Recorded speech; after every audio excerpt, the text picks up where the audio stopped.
विरासत वृक्ष गोरखनाथ म्हणजेच गोरख आंबली याला इंग्रजीमध्ये बॉटनिकल अँड सोनिया डिजिटेंट, तर संस्कृतमध्ये गोरक्षी, तामिळमध्ये पप्पार पुल्ली तांदी असं म्हणतात, अरबीमध्ये हबकुब आणि स्थानिक भाषामध्ये घेलू रुखडो आणि हिंदीमध्ये गोरख इमली, तर मराठीमध्ये गोरख चिंच तसेच चोरी चिंच असे सुद्धा म्हणतात.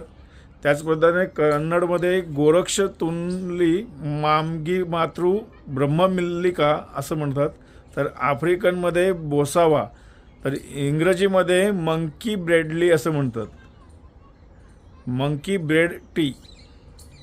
साधारणतः या झाडाची उंची ही 20 मीटर आहे आणि त्याचा घेराव जो आहे तो 12.75 मीटर म्हणजे 13 मीटर समजूया. आणि येथील जे मालक आहेत ते अशोकभाई गोविंदभाई परमार.